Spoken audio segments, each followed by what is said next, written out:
Supernatural Scotland. I am your host, Mark Smith. Today we're doing something a little bit different. So we've decided to try a little ghost hunting.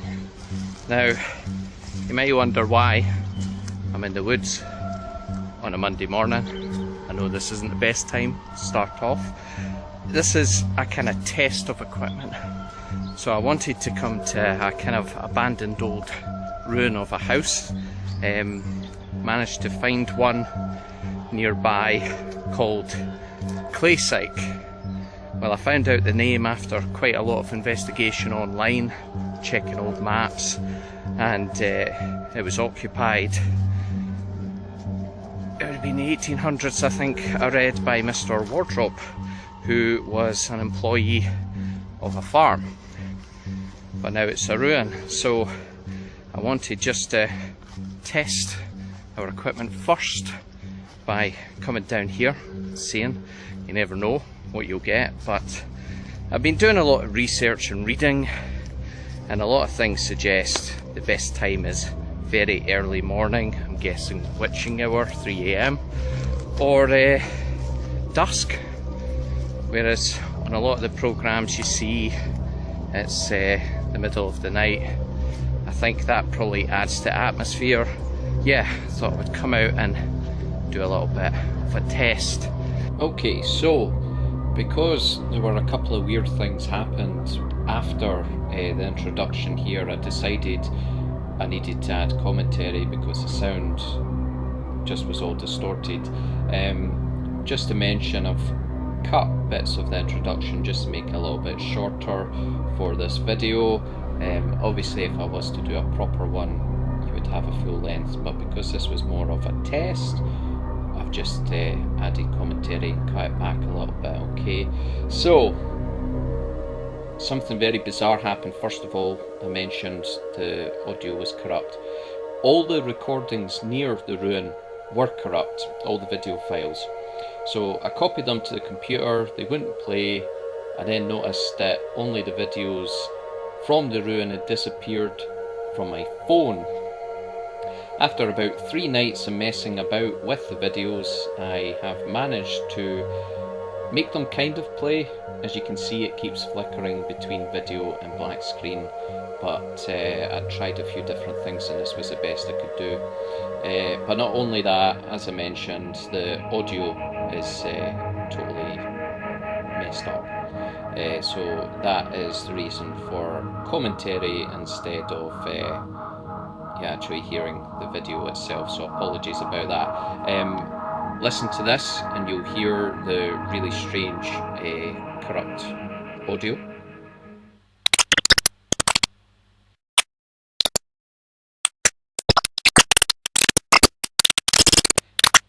So that basically happens all the time in the ruin. All the ones before going to the ruin or after the ruin are okay, but that is just a little sneak peek of what it sounded like. I'm not going to make you listen to that. The whole video is the good news. So this is the old ruin of Claysyke, and what secrets does it hold? Firstly, as I walked into the woodland, I fell on my back, and it was quite a hard fall. I'm not one for normally falling down in the woods. Then the wind picked up all of a sudden when I got into the woods, so you could hear me talking on the introduction there. Audio was okay, it wasn't too messed up with the wind. As soon as I got near the ruin, the winds became very strong, and honestly I don't think you would have heard very much from the audio anyway. For the basic equipment, I have taken an audio recorder that really isn't any use to me in this strong wind anyway, EMF reader to pick up any strange magnetic fields or signals, and then I downloaded the ITC Paralus onto a spare phone. Ghost hunters over the years have used all sorts of gadgets claiming to speak to the spirits. A thermometer, it also picks up humidity. These are more important when you're doing a proper investigation to see if there's any changes in temperature or humidity. Now, to make it clear, this phone has no SIM cards, no connection to Wi-Fi or the internet during my time here. The app is supposed to work by using the sensors in the phone to allow spirits to send you words. It is also said that it can pick up random words by moving too quickly or picking up other electrical items too close to the phone. This is why I'm kind of holding it out ahead of me or to the side of me. Skeptics will say the app just responds to you.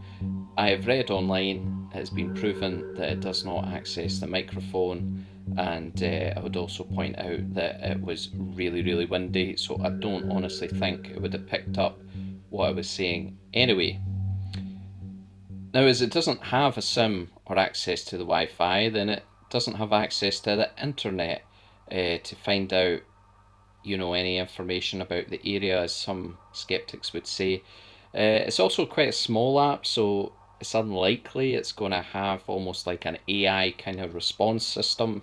I don't think it could be that clever, honestly.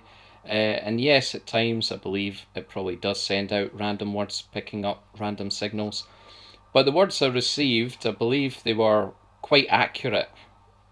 So coincidence or not, the words were very accurate on the responses. You can also see the app being used on Twin Paranormal, which is a huge channel on YouTube. They have a lot of followers from a group of paranormal investigators in America, and they swear by it. Now, while I'm walking around the ruin, I'm just talking out loud about the property and asking for contact from Mr. Wardrobe or any spirits that may be nearby. I talked about the property and what it may be used for. Now, the first response I received was game. Honestly, I thought it was a very random response to start. I could not think for about a minute what game could have had to do with anything. Then it hit me. The cottage was on an old estate, so it could be used for hunting game on the estate, or maybe a gamekeeper as such.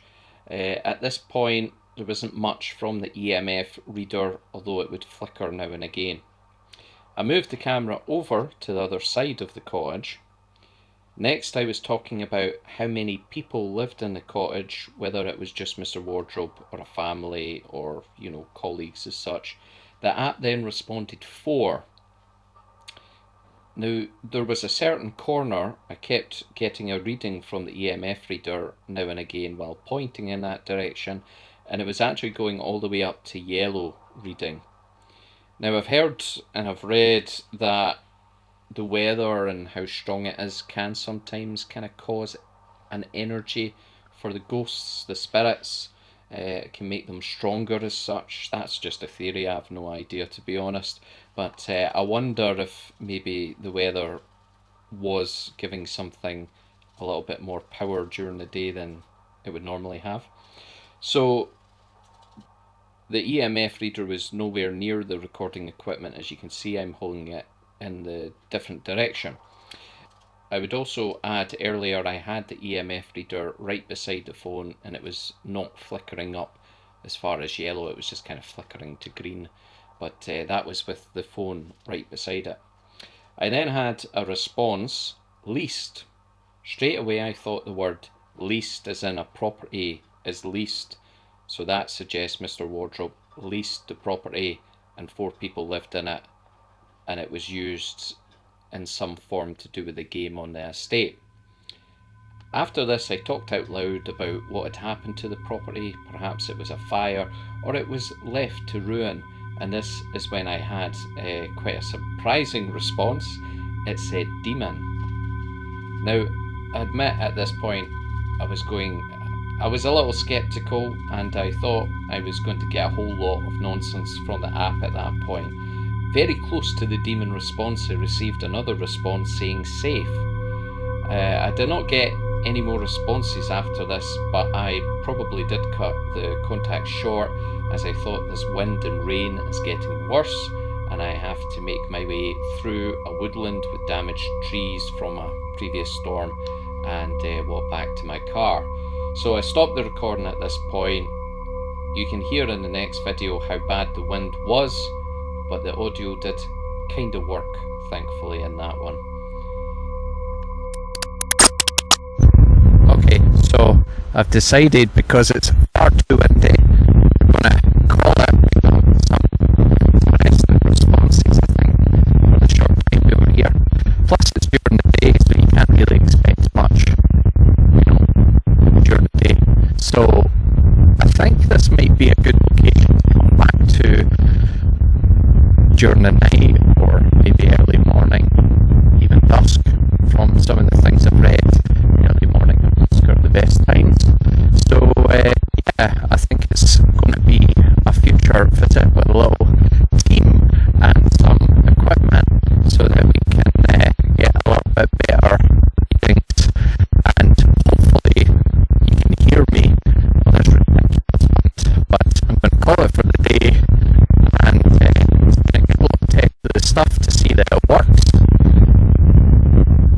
And I thought this place would just be a test, but with some of those responses, I definitely think it's worth coming back and doing a little proper investigation of the place. So that's me cutting off now. I keep thinking I've seen somebody in the woods over there. I don't know if it's the guy who walked past earlier, but you think you wouldn't be hanging about in the trees over there. Anyway, I'm going to go for now, and I'll upload this. This is our first test, and hopefully we'll put up some more interesting videos soon. And I'll speak to you soon, okay? Bye. Hello again. So I'm walking back to the car. I just wanted to point something out really spooky. The wind's totally calming down again. It only got really windy when I went in the woods, and then it's been super windy and got windier, and when I was leaving it was raining. It's still a little windy, but it's nowhere near what it was. So weird. Anyway, signing off. Bye. Now, as I mentioned, and you can tell from the quality of the sound, the wind calmed down significantly after I left the woodland, which was bizarre to me.